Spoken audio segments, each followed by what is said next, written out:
Bienvenidos. En el video de hoy vamos a ver el logaritmo de la base de los logaritmos neperianos, pero negativo, es decir, el logaritmo de menos e. Vamos a hallar básicamente logaritmo de menos e. Como recordamos, en los números reales, el logaritmo de números negativos no está definido, por eso es que hay que hacerlo en los números complejos. Vamos a recordar que vamos a dibujar el plano complejo.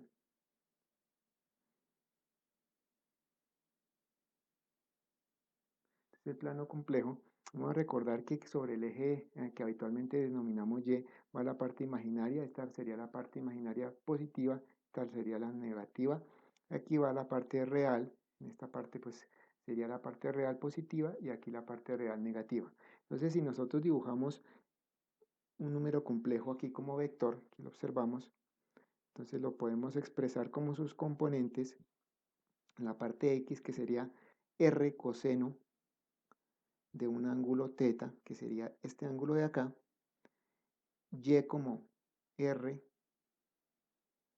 seno de teta, y tendríamos adicionalmente, como esta es una representación polar de los números complejos, tendríamos entonces algo que se llama argumento de número complejo, que sería teta, ¿vale? Se escribe como arc del número complejo, que en este caso lo vamos a llamar z, y básicamente ese es el ángulo.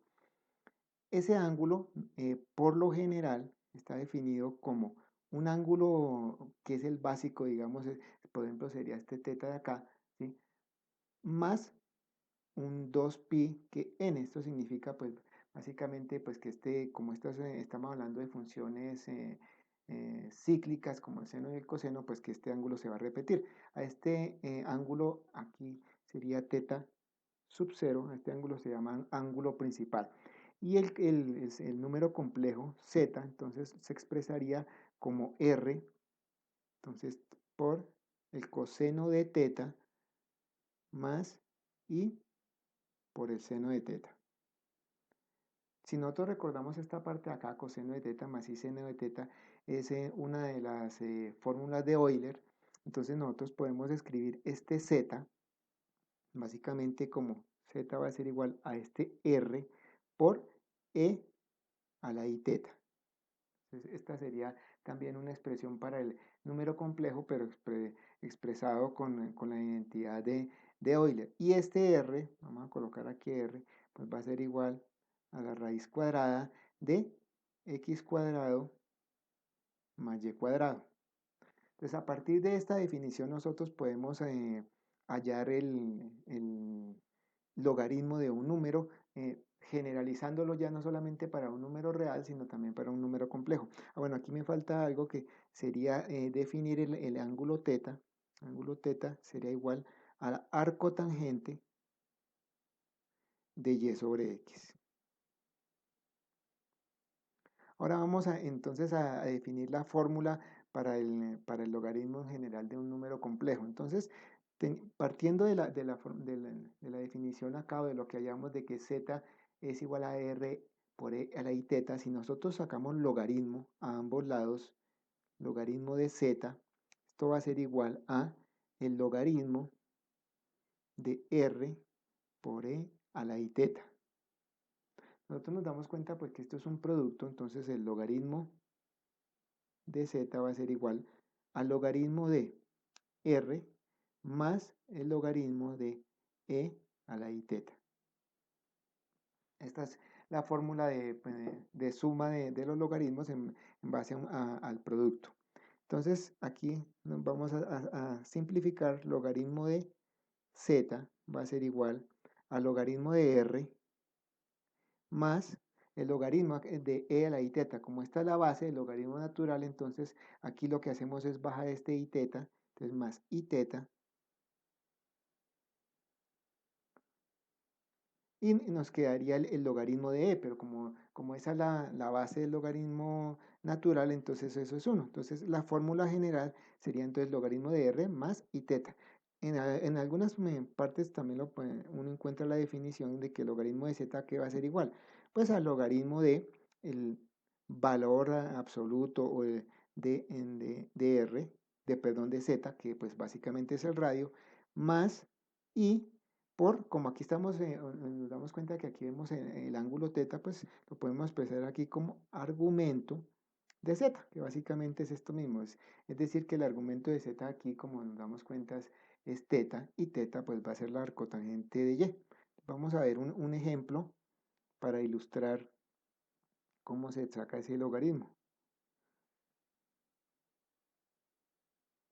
Entonces digamos, aquí vamos a hallar, dice hallar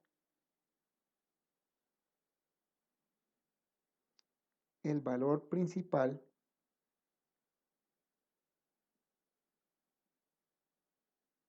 y los valores.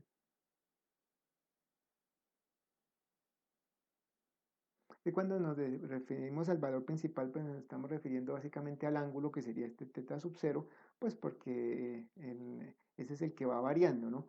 Pero si el resto de valores sería pues ese teta sub 0 que observamos acá, más 2pi por n, donde n pues es un entero que puede ser también cero. Entonces dice hallar el valor principal y los valores del complejo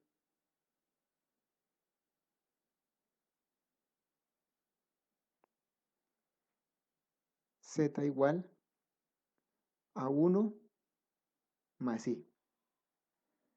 Entonces aquí para guiarnos lo que vamos a hacer es dibujar el plano complejo de nuevo.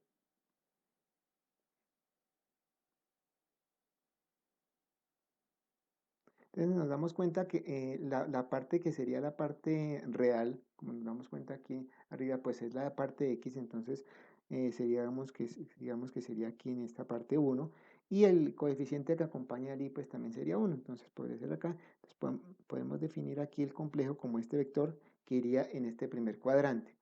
Entonces, ¿qué vamos a hacer? Vamos a simplemente hallar el valor del radio, que en este caso pues sería que la raíz cuadrada de este 1 al cuadrado más el coeficiente de acá que sería 1, 1 al cuadrado. Quiere decir que la norma de ese vector o ese complejo sería raíz de 2. Entonces ahora vamos a hallar el ángulo, entonces esto sería arco tangente de y sobre x, que en este caso pues es la parte imaginaria sobre la parte real. Ambos tienen coeficientes 1, entonces sería 1 sobre 1. Entonces ese sería teta. Entonces teta sería igual a pi cuartos. Nos damos cuenta pues que efectivamente está localizado en este cuadrante y que como ambos coeficientes de este vector o ambos valores tanto en x como en y son iguales, entonces eso sería un ángulo de 45 grados. Ahora entonces vamos a dar lo que sería el valor principal. Vamos a sacar el valor principal. No sé si esta nomenclatura se utiliza, simplemente vamos a colocar BP.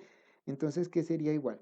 Si nos referimos a esta parte, sería el logaritmo del radio, pero ¿el radio qué es? Entonces es 2.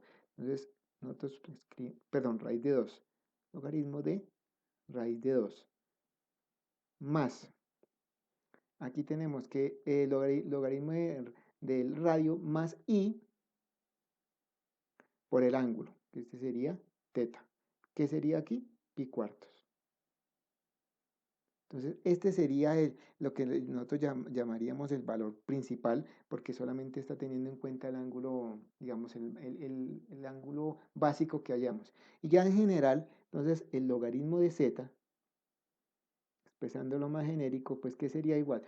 Nosotros podemos hacer una simplificación acá. Nosotros recordamos que tener raíz de 2 es lo mismo que tener 2 elevado a la 1 medio. Y por ley de los logaritmos y los exponentes, entonces nosotros bajamos ese 1 medio. Nos queda 1 medio de logaritmo de 2 más y aquí tenemos pi cuartos. Y aquí simplemente lo que hacemos es multiplicar, sumarle, perdón, un 2pi. Todo esto lo tendríamos aquí generalizado con el n. Entonces, cerramos aquí en paréntesis. Entonces sería i pi cuartos más 2pi n. Este sería, digamos, el valor total del logaritmo de z, porque ya estamos expresando que como esto es una función, digamos, circular aquí, entonces en base a funciones trigonométricas, pues se está repitiendo. Esta sería pues básicamente la expresión del logaritmo y el valor principal simplemente sería este de acá que sería logaritmo de raíz de 2 más i pi cuartos. Obviamente aquí también podemos hacer esta parte que hicimos acá de bajar el 1/2 del, del exponente de la raíz, digamos. Ahora sí vamos a hallar el logaritmo de menos e. Entonces, volviendo a escribir la fórmula que hallamos en la página anterior de que el logaritmo de z es igual al logaritmo del valor absoluto de z más y teta, vamos ahora a hallar el logaritmo de eso. Entonces vamos a hacer de nuevo una visualización utilizando el plano complejo. Aquí tenemos la parte imaginaria y aquí tenemos la parte real. Si nos damos cuenta, la parte real, en esta parte de aquí con 0 grados, que sería el logaritmo habitual que nosotros utilizamos, que serían los reales positivos. En esta parte de acá tenemos los reales negativos. Nos damos cuenta, pues, de acá a acá existe un ángulo de pi o de 180 grados. ¿Qué quiere decir? Que el ángulo que nosotros emplearíamos acá sería pi para todo cuando solo estamos definiendo un número real negativo. Entonces vamos a hallar ese valor. Entonces el logaritmo de menos e sería igual al logaritmo de el valor absoluto de este complejo. Nosotros nos damos cuenta que este complejo acá, z, sería básicamente lo mismo que tener e más i por 0, porque no tenemos una parte compleja. Entonces, como el radio aquí sería 0 al cuadrado más e al cuadrado raíz, entonces esto nos queda reducido a que esto sería el logaritmo natural de e más i. Aquí entonces tenemos teta, como lo acabamos de definir acá, entonces para los números reales negativos ese ángulo sería pi, entonces sería así, pi. Entonces, logaritmo natural de menos e sería igual al logaritmo en la base de o sea, el logaritmo natural de e, ¿qué sería? Pues sería aquí 1 más i por pi. Entonces, esta es la respuesta que nosotros estábamos buscando. Entonces, el logaritmo, recordemos, si nosotros tenemos el e solito, entonces logaritmo de e, pues simplemente sería 1. Pero como aquí nosotros estamos buscando el logaritmo del negativo, entonces del negativo de e, entonces lo que tenemos es que el logaritmo del negativo de e sería igual a 1 más i por pi. Ahora en general para darnos cuenta que este logaritmo se extiende o es un caso general del logaritmo habitual, si nosotros vemos aquí la fórmula del logaritmo de z, simplemente si nosotros no tenemos una parte compleja, o sea, si solamente tenemos esta parte real y es la parte real positiva, pues obviamente este ángulo de aquí sería 0, entonces esto nos quedaría logaritmo del valor absoluto de z y más y el ángulo sería 0, entonces esto sería logaritmo de z igual al logaritmo de ¿qué? Pues el logaritmo de z, y si esta parte no tiene una componente imaginaria, pues se reduce a la parte real. Entonces sería, digamos, el logaritmo de un número real, digamos, z. Pero aquí, ¿qué sería? Este z sería lo mismo que un a más un i por 0. Pero como dijimos que no tiene parte imaginaria, simplemente z sería igual a y esto se nos reduce al logaritmo natural habitual que manejamos con los números reales. Bueno, por el video de hoy no es más. Hasta la próxima.